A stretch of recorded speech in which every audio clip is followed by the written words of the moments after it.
आज डेट है 20 जैन। सबसे जो पहला क्वेश्चन रिपिन जी ने पूछा था आज दिन में कि अ, कि मुझे सेलिंग से मैं कैसे बचूं, क्योंकि उनको हमेशा जो है वो सेल साइड ज़्यादा रहते हैं। यानी वो कहीं से भी लगता है कि कोई पर्टिकुलर स्टॉक इंडेक्स अगर गिरने वाला है तो वो सेल करने में सोचते नहीं है, डबल कंफर्मेशन का वेट नहीं करते। तो उन्होंने पूछा कि इससे कैसे इस चीज़ से निजात पाई जाए। तो इसका मैं जो बेस्ट तरीका बता सकता हूँ या फिर मैंने जो खुद किया था वो मैं बताऊँ। जैसा कि जब ट्रेनिंग की शुरुआत हुई थी तो मैंने बताया था कि हर कोई या तो बायर होता है या हर कोई सॉरी एक इंसान जो है या तो वो ज़्यादातर बाइंग करता है, ज़्यादातर सेलिंग करता है। ऐसा बहुत ही कम होगा जो 50-50 बाई या सेल करता हो, क्योंकि ह्यूमन टेंडेंसी होती है या तो आप राइट हैंड से काम करते हैं या लेफ्ट हैंड से काम करते हैं। ठीक है, दोनों हाथ से बराबर काम करना जैसे पॉसिबल नहीं होता है मोस्ट ऑफ द पीपल के लिए, वैसे ही बिल्कुल ही न्यूट्रल रहना मार्केट में ये बहुत ही प्रैक्टिस के बाद आता है। तो अगर आप इंक्लाइंड है बाइंग की तरफ या अगर आप इंक्लाइंड है सेलिंग की तरफ, तो इसके लिए मैंने बहुत लोगों से पूछा भी, अपने सीनियर से पूछा था किसी ज़माने में, तो सबने यही बताया कि, या फिर मैंने जो बुक्स पढ़ी है उसमें यही बात थी कि इंसान की जो मसल मेमोरी होती है वो सबसे ज़्यादा स्ट्रांग होती है।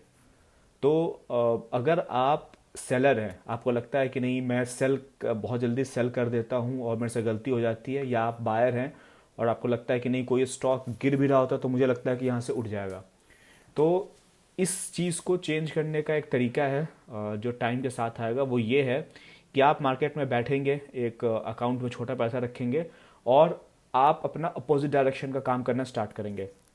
यानी कि आप कहें कि अब मैं अपना प्रैक्टिस स्टार्ट करता हूँ और मुझे सिर्फ और सिर्फ आज बाई करना है, अगर आप सेलर है तो। और छोटे क्वांटिटी में कीजिए, आपको हमेशा जो है सिर्फ सेलिंग छोड़ दीजिए 1 महीने के लिए, या फिर अपना जो एक पर्टिकुलर टाइम होता है कि 12 से 2 के बीच में मैं ट्रेड्स इनिशिएट करूंगा और मैं उसमें सिर्फ बाई करूंगा, सेल साइड के कोई भी ट्रेड नहीं लूंगा। तो इससे होगा क्या कि जब आप इनफ नंबर ऑफ ट्रेड्स आप बाइंग के ले लेंगे अगर आप सेलर हैं, और इनफ नंबर ऑफ ट्रेड्स अगर आप बाई के ले लेंगे, तब आपका जो है बाई सेल का जो रेशियो है, आपका जो मसल मेमोरी है दिमाग में, जो स्पेशली जो मेमोरी बैठी हुई है, वो जो है आपका बैलेंस हो जाएगा। मुझे तो ये लगता है, वरना जो है ये सोच के कि प्राइस एक्शन के हिसाब से ट्रेड करना है, वो आप कितना भी कोशिश कर लीजिए, लाइव मार्केट में इतनी चीज़ें समझ में आती नहीं है। आपको अगर न्यूट्रल होना है तो आपको ये काम करना पड़ेगा। मैंने जो है यही काम किया था, मैं सेलर था, अभी भी सेलिंग की तरफ ज़्यादा इंक्लाइंड होता हूँ, लेकिन उसको न्यूट्रलाइज करने के लिए मैंने यही किया था कि मैंने कहा कि मुझे सिर्फ बाई करना है, डर लगेगा क्वांटिटी कम कर दूंगा, लेकिन मुझे सिर्फ बाई करना है, सेल साइड बिल्कुल नहीं जाना है। तो अब मैं थोड़ा थोड़ा इस सिचुएशन में आ गया हूँ कि जी। हम्म। हम्म। हम्म। जी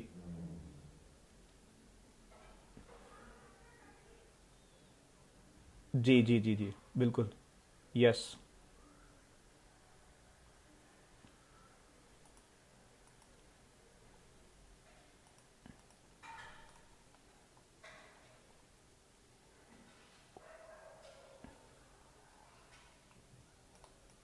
जी, और उसका रीज़न बता रहा हूँ कि अगर कोई स्टॉक उठता है तो उसके उठने की जो स्पीड होती है वो ये होती है, लेकिन जब वो यही स्टॉक जब गिरता है, अगर यहीं से अगर ये गिरना जब स्टार्ट करेगा तो इसकी स्पीड जो है गिरने की वो ऐसी रहेगी, ऐसे ऐसे रहेगी, फिर ये ऐसे ऐसे उठेगा, फिर ये ऐसे ऐसे गिरेगा। तो जो गिरने की स्पीड ज़्यादा होती है, इसीलिए इंट्राडे में लोग जो है वो ज़्यादा सेल साइड से पैसा बनाते हैं। जी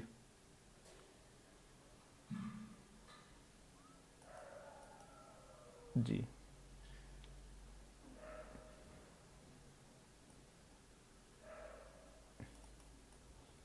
वही चीज़ है। तो यही है कि यहाँ पे जो ग्रीड और जो फियर होता है ना, तो फियर फियर जो है वो ज़्यादा स्ट्रांग फैक्टर है ग्रीड से।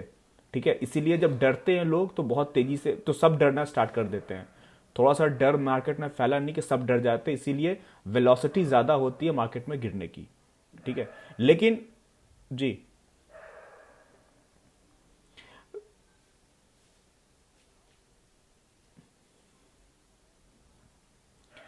साइकोलॉजी मैं बता रहा हूँ। जी, साइकोलॉजी ट्रेडिंग साइकोलॉजी है, वो तो मैंने थोड़ा बहुत बताया है और आगे भी बताऊंगा। लेकिन मैं मानता हूं कि मसल मेमोरी को स्ट्रांग करना बहुत ज़रूरी है उसके लिए।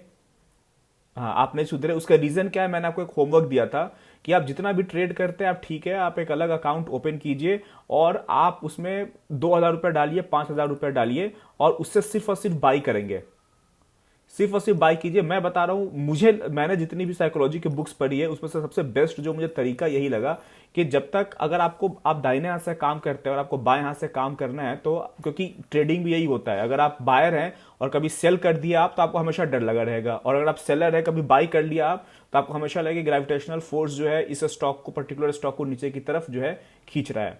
तो उसको करने का मुझे जो पर्सनली जो बेस्ट तरीका लगता है वो यही है कि आप अपोजिट ट्रेड लेना स्टार्ट कीजिए। जब इनफ नंबर ऑफ ट्रेड आपके अपोजिट हो जाएंगे, तब जो है खुद ब खुद आप बैलेंस हो जाएंगे। जैसे एग्जांपल लीजिए, आउट ऑफ 100 ट्रेड्स आप जो है, अगर आप सेलर है तो 80 ट्रेड जो है, 80 ट्रेड्स आपके सेल साइड के होंगे, 20 ट्रेड्स आपके जो है बाई साइड के होंगे।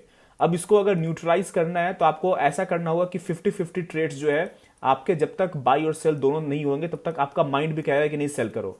तो अब आपकी जो डेफिशिएंसी है वो 30 ट्रेड्स बाई साइड की है भी, ये डेफिशिएंसी है। तो इसको पूरा तो करेंगे ना आप, तो उसको स्मॉल क्वांटिटी में पूरा कीजिए।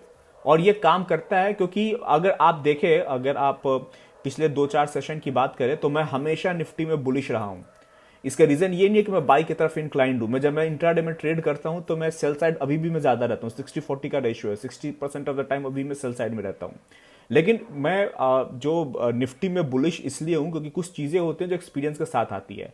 जैसे मैंने किसी को बताया था आप लोगों में से कि जिसने पैसा डाला है मार्केट में, जो जो 7,500 से लेकर 15,000 के पास जो मार्केट को लेकर आया है, वो इतनी जल्दी पैसा जो है मार्केट से निकालेगा नहीं। वो जब निकालेगा तो धीरे धीरे निकालेगा, और इतनी इतने चोर की तरह निकालेगा। वो चोर की तरह निकालना मतलब किसी को पता भी ना चले, रातों रात वो धीरे धीरे वो पैसा निकालेगा कि आपको पता ना चलेगा। वो एकाएक मार्केट में क्रैश, तो ये इम्पॉसिबल है। 99.9% ये रखिए कि मार्केट में क्रैश नहीं आ सकता है, क्योंकि जिसने पैसा डाला है वो इतनी जल्दी नहीं निकालेगा, वो धीरे धीरे निकालेगा। और दूसरी बात है, जो पैसा आया हुआ है वो रियल मनी नहीं है, वो फेड का छापा हुआ पैसा है, यूएस का।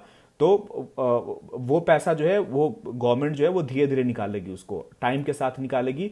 अब मार्केट में होगा क्या कि जब मार्केट को ऊपर जाना चाहिए तो ऊपर नहीं जाएगी, वो रुकी रहेगी, रेंज बाउंड रहेगी। और मैं आपको प्रेडिक्ट कर देता हूं निफ्टी आगे में, निफ्टी आने वाले टाइम में, चाहे कोई निफ्टी आने वाला जो टाइम आने वाला है, जो 2-4-6 महीने का जो टाइम है, उसमें ट्रेडिंग बहुत ईजी होने वाली है।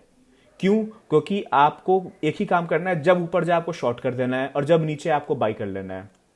रेंज किसी भी स्टॉक का बना लीजिए, क्योंकि सारे के सारे स्टॉक अब रेंज बाउंड होने वाले हैं, क्योंकि नीचे तो कोई नहीं आने वाला है। ठीक है, इसके पीछे की और भी हिस्ट्री है।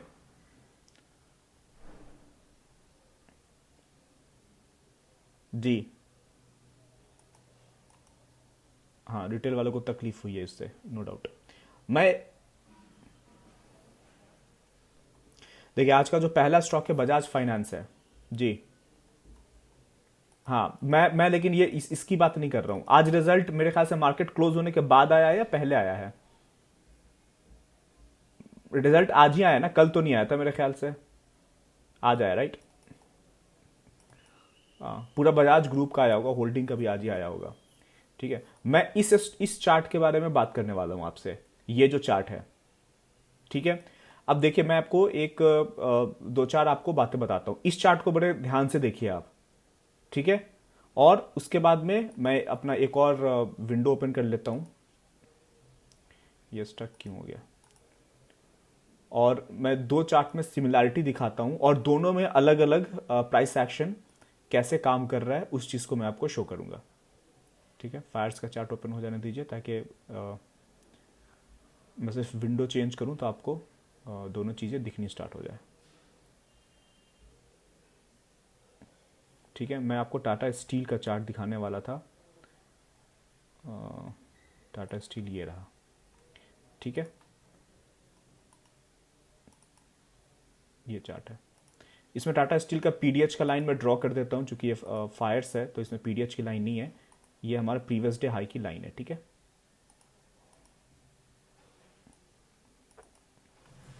आज मैंने अपने ब्रदर इन लॉ का अच्छा पैसा इसमें बनवाया मैंने, इसीलिए अच्छा पैसा क्या मतलब, छोटा छोटा, हाँ छोटा सा उनका अकाउंट है, उससे मैंने ट्रेड किया आज, तो उनका मैंने पैसा बनाया।